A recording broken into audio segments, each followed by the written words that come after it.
on se dirige vers un monde multipolaire aujourd'hui. Alors, on se dirige vers un monde multipolaire. Et l'Afrique est aujourd'hui confrontée à un nouveau type d'agression. Nous parlons de terrorisme. On a les Chebabs qui sèment la terreur au niveau de la corne de l'Afrique. En Afrique centrale, on a Boko Haram.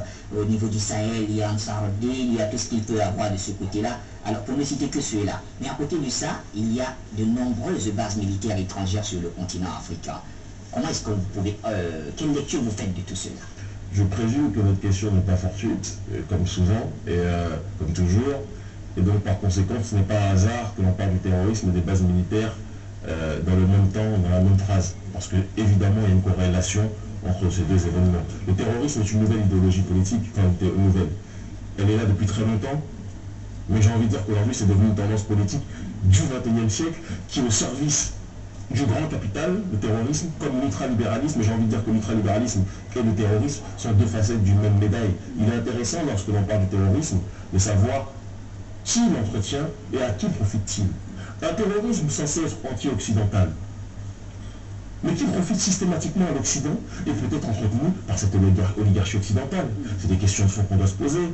Regardons ce qui se passe au Moyen-Orient, regardons ce qui se passe en Afrique. Quand Boko Haram émerge au Nigeria, qu'est-ce qui se passe auparavant? Le Nigeria, avant l'émergence de Boko Haram, est à la croisée des chemins.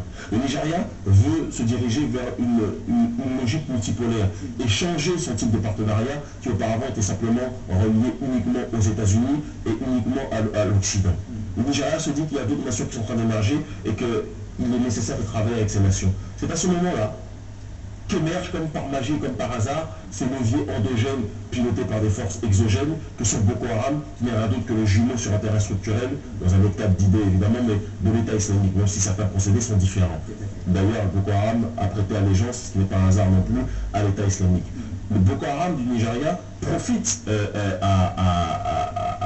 aux États-Unis, excusez-moi, puisque l'on sait que l'Africom, qui est le commandement africain sur le continent américain, excusez-moi, le commandement américain sur le continent africain, excusez-moi, l'Africom installe ses bases militaires partout où il y a des matières premières extrêmement importantes dont ils veulent jouir en priorité.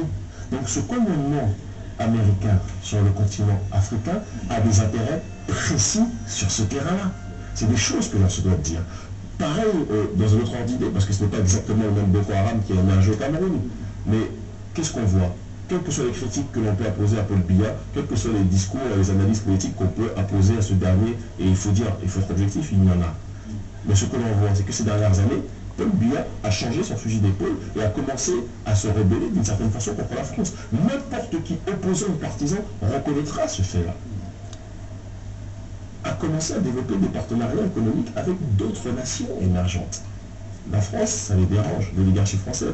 Qu'est-ce qui se passe? On a un Boko Haram local qui commence à émerger. C'est devenu une franchise. Le terrorisme, c'est comme le McDonald's. Chacun ouvre une franchise, mais c'est le même financier qui est derrière. Et il est nécessaire que chacun d'entre nous comprenne à différents paliers, à différents degrés, le financier ici et le financier français, mais derrière ce financier français-là, il y a, qu'on le veuille ou pas, la finance internationale qui est là. Et cette finance internationale est la même qui, derrière les rideaux, manipule le Boko Haram au Nigeria. Et c'est la même qui contrôle et qui tire les ficelles de Daesh ou l'État islamique au Moyen-Orient.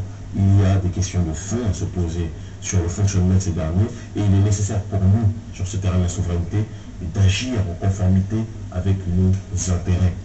Ne pas laisser, et je le dis parce que c'est très important, de place à l'ennemi. On dit toujours qu'une civilisation est détruite par l'extérieur que si elle est rongée à l'intérieur. Il y a des populations dans nos pays, dans nos différents pays africains, qui parfois, à tort ou à raison, se sentent laissés pour compte, se sentent ostracisés, se sentent abandonnés. C'est chez ces derniers que ces malfrats politiques recrutent.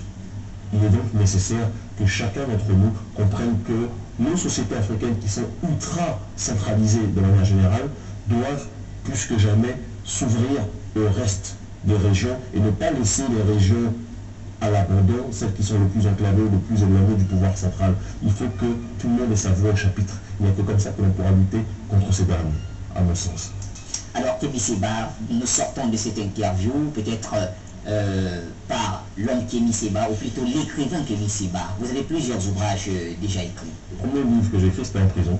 lorsque Sarkozy m'a mis en prison, parce qu'il faut le rappeler, j'ai été incarcéré à sa demande en 2007, d'accord. Il estimait que mes activités politiques étaient une incitation à la haine raciale, mais incitation à la haine raciale dans le langage de Sarkozy, qui pourtant lui-même est un négrophobe patenté, c'est simplement incitation à la contestation vis-à-vis du pouvoir en place. Donc j'avais écrit un recueil de poèmes une matinée de philosophie qui s'appelait Matinée de philosophie, mais mon premier grand ouvrage littéraire, c'est Supra négritude, qui s'est vendu à plus de 12 500 exemplaires, Supra négritude.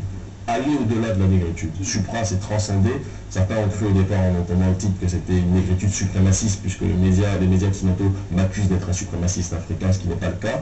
Non, c'était simplement transcender la négritude de nos pères et comprendre qu'on doit cesser de se regarder en fonction de l'œil, du regard de l'autre. Voilà, et le dernier ouvrage, Black Mondialisme, retour à la tradition primordiale, résistance africaine au mondialisme.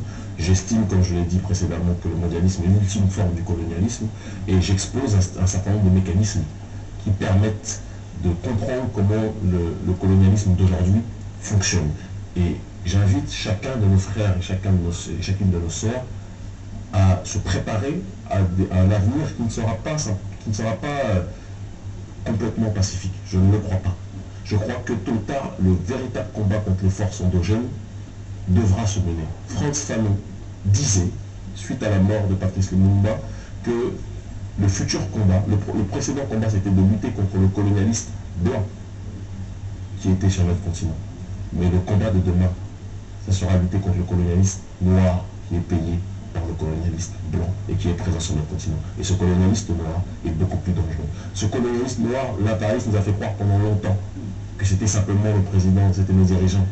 C'est tellement simple. merci à vous, Kémy Séba. C'est moi qui vous remercie. Merci également à nos téléspectateurs. Vous êtes nombreux à nous suivre sur Afrique Média, la télévision panafricaine. Nos programmes continuent et à très bientôt.